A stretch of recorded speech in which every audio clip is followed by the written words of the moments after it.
My name is Andy Frost. I'm the director of a charity called Share Jesus. People say, what do you do? Well, we share Jesus. That's what we're passionate about doing. The next slide down, and you'll find out that we actually worked with different churches and individuals over the last 20 years on helping people to share their faith. And as I've been working in many different churches and different people, I often come across people who say, well, I'm not really an extrovert, or I'm not really a chatty person, or not really that confident a person.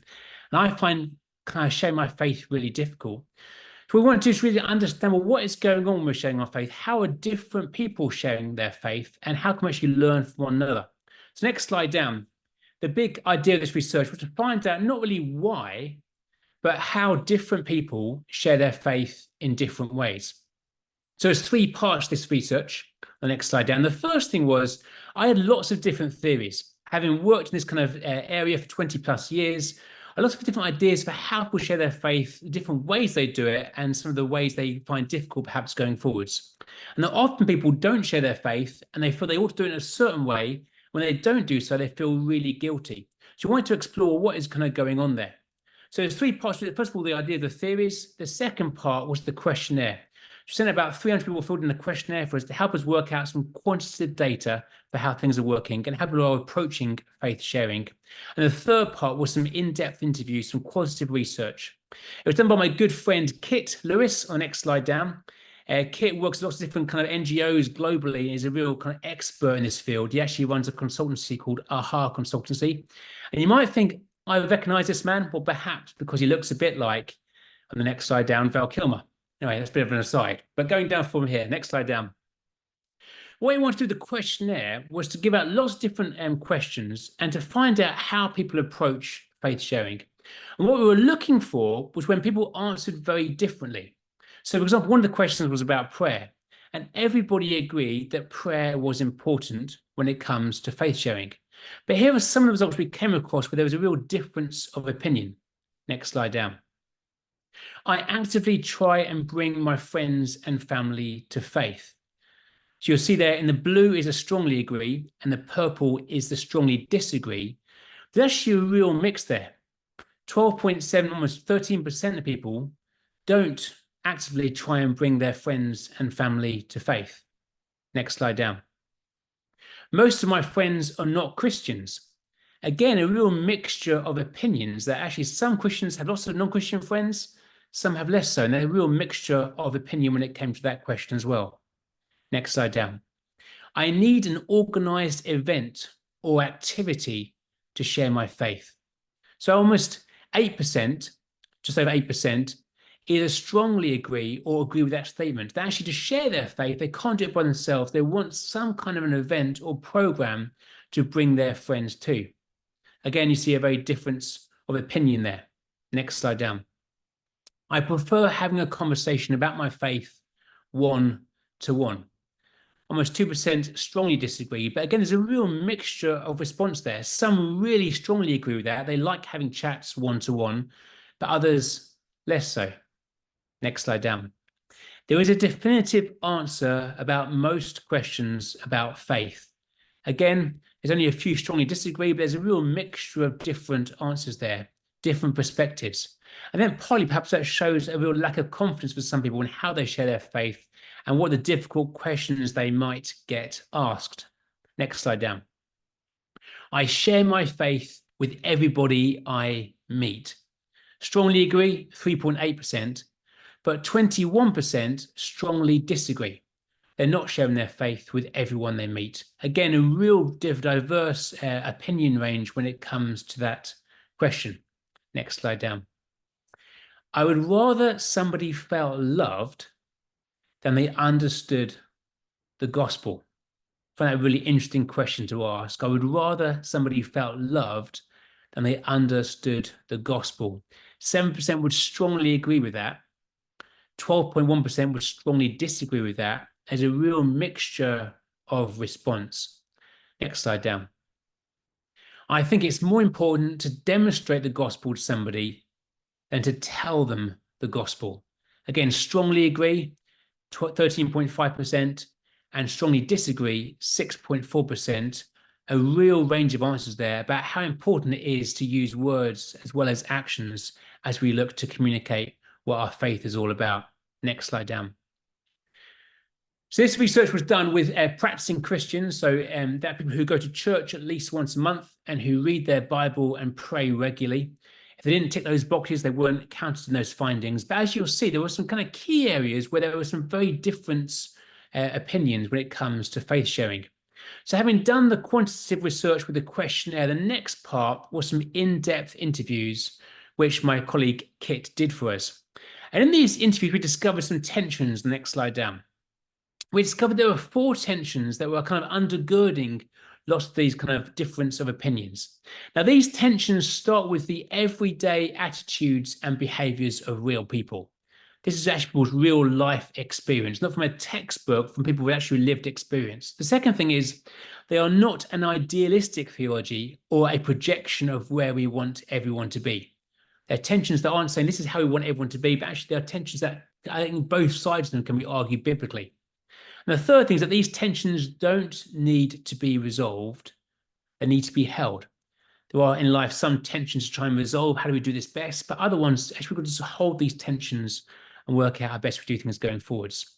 So the first of these tensions, the next slide down is this one here, is responding to the gospel about a moment or about a journey?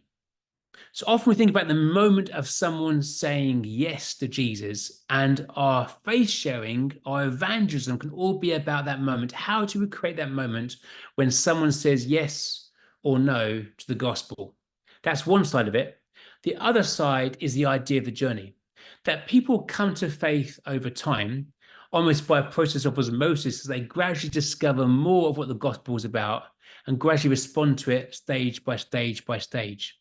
And it's often a thing we approach it in different ways. You might think I'm down the middle here, I do both ends, but actually we tend to have, I think, a leniency of leaning either one way or the other. Here are a couple of the quotes that came up from those interviews. Inviting people is the DNA of my church community, but actually many would say sharing faith means bringing them to hear the vicar speak, the Billy Graham rally mindset, if you like. All about that moment is, can I get the person to come and hear the gospel in that moment to make some kind of response? Or this quote here, we know they have a journey, not a yes-no thing. Baptism or prayer or whatever is fine, but recognizing that the journey is real is critical. Not hurrying things for the response, that doesn't need to happen. It's what's the next bit of the journey. This person approaches the gospel, how do we help you on a journey of faith of discovering more of what the gospel is all about?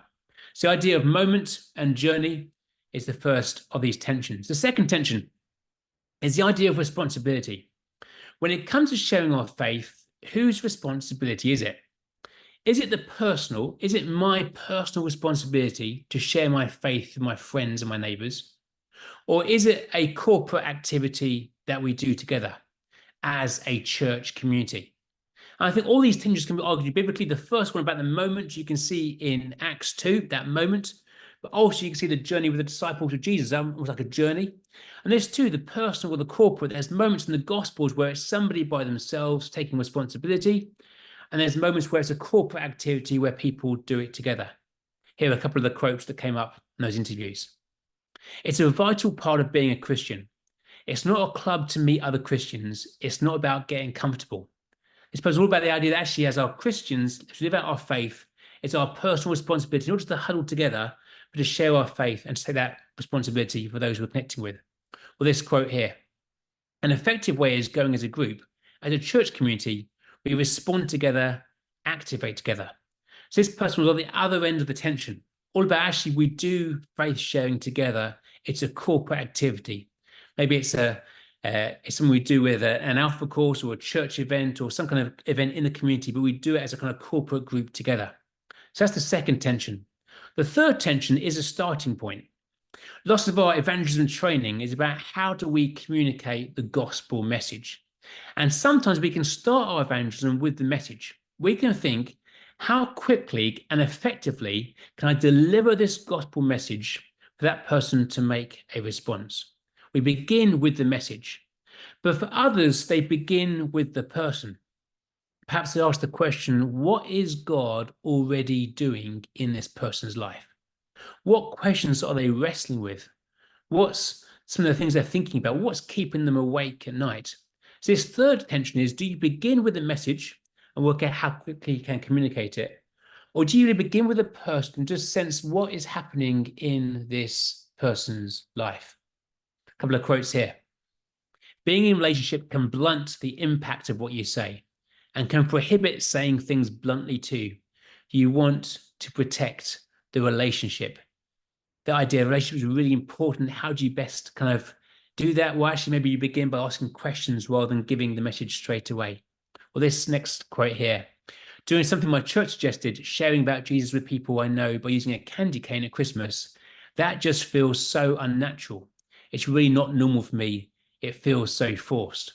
There's some churches in Sheffield. It's a great idea, I thought, giving out candy canes that explain the gospel message. But this person found it really unnatural. This isn't how I do things. I don't want to approach a conversation with the message.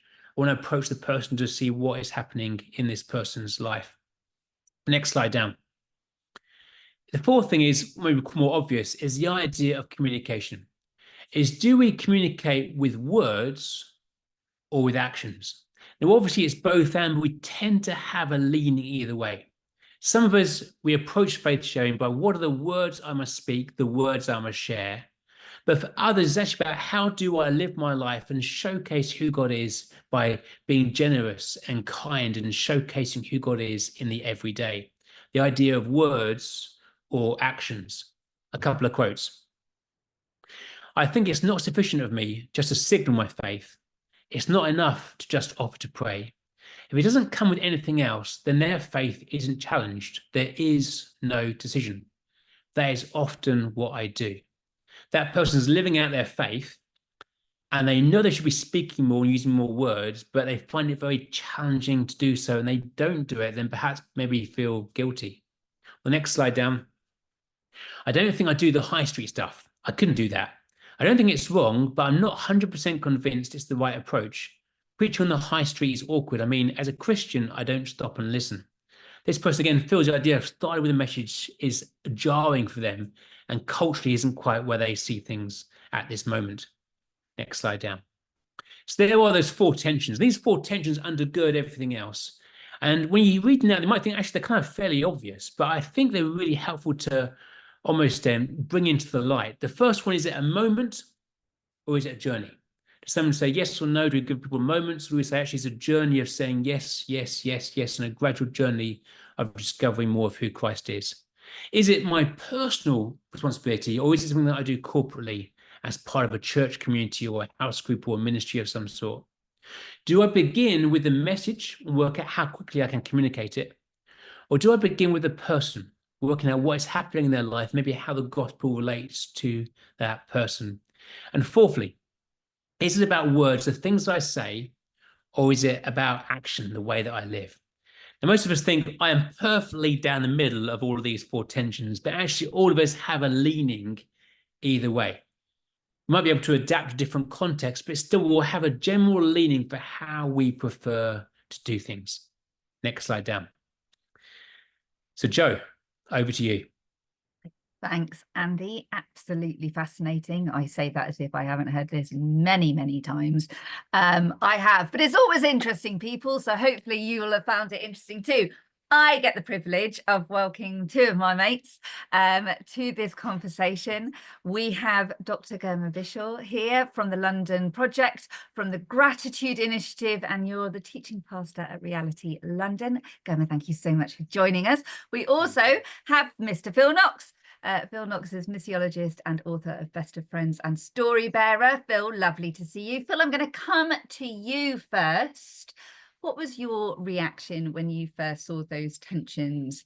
Did they resonate, and do you recognise them in churches where you have been? Good evening, everyone. Well, first of all, I feel both underqualified and guilty. Underqualified because Germa's clearly, got a PhD and stuff, and I haven't. But also guilty because I'm a professional evangelist, and I saw that stat which said, do you share the gospel with everyone you meet? And I don't, so I feel really guilty, first of all. I think, yeah, absolutely recognise those tensions, but I think also I recognise them not only from life, but also from the Bible. You know, I think so. I think when we see, like, when we look at the kind of moment versus process conversion, we have moment conversions in the Bible, don't we, through people like Paul, but then also kind of process conversions through people like Peter. And I think in both of those scenarios, but also the scenarios that we encounter, context is really important. And I think that's why a lot of these tensions are very live. And I think about a couple of friends that I've known recently over the last kind of 10 years come to faith in my life. One very recently, a few months ago, a friend of mine became a Christian, and he kind of knows the story. So he grew up in a kind of Christian background. So his conversion was actually very quick, you know, very moment, because I think he knew the background, knew the story. Whereas where I live in Birmingham, there's a lot of people who just don't know the story. So our neighbour became a Christian about 7 years ago, and had absolutely no idea. And so his discipleship journey, he's starting from much further back. And I think that relates to a lot of the tensions that we're fighting. One more is around kind of just, I think, the way that Jesus is both reactive and proactive. When we think about kind of the word and deed moment, and also the kind of responsiveness there. I love the verse in John where Jesus says, "I only do what I see the Father doing." And that sense in which he was always kind of looking for kind of signs of divine activity and spaces to join in. But yet on other occasions, he's very direct and goes up to people. And I think some of that is also to do with how long we're in relationship with people. There are some people who God has clearly called us to a lifetime of friendship alongside.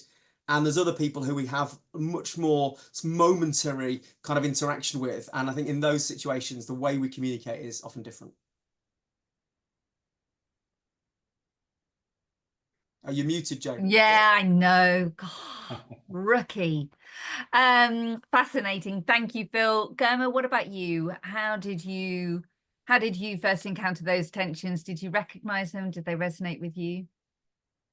Absolutely. I totally agree with Phil. And in fact, I don't think I have anything to add with what he said. I can just say exactly as he said. Yes, I think that it's we encounter it in different churches, especially among the diaspora community or in international community. Those of us, the first generation who came to Britain from different countries, the context is completely different, and what you can do where you were and what you can be able to do here is completely different. The context necessitates a different approach. So that adds on this, dilemma.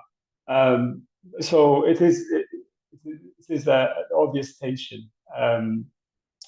Some of the tensions are more stronger. It could actually be, we need to just proclaim.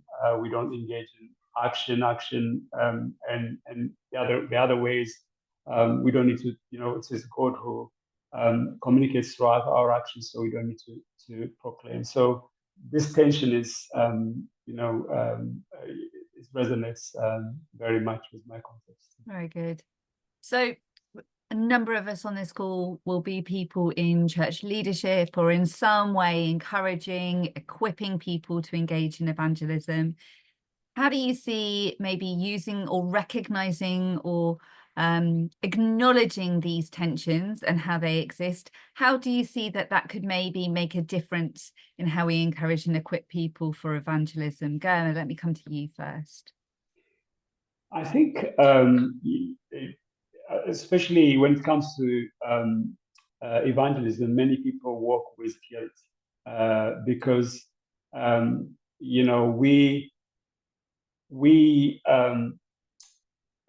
project a certain way of engaging with evangelism to be the right way and the biblical way to engage with people, and we undermine the other kind of approach. So people who don't know how to engage with one, go with guilt. And I think to find a way that these tensions are actually opportunities, that we can be able to embrace both and make it available and kind of train people to to identify people, to help people to find where they are comfortable in to share the gospel in a way that is comfortable to them is I think the right. So this indicates and informs us, how we can be versatile in our evangelism approach. And I think the whole idea of conversion and momentary conversion and journey and personal and corporate engagement with and the message, bringing the message or first, or engaging with the person and the word. These are really opportunities. I see them as an opportunities, and I see them in different contexts, one working with the others, and really helping people to see that these are avenues that we can engage with people. That's what I can say. Beautiful. Bill, I loved that word versatility that Germa just used. How do you see this as an encouragement or equipping, recognizing and holding, as Andy invited us to, these tensions in our evangelism training?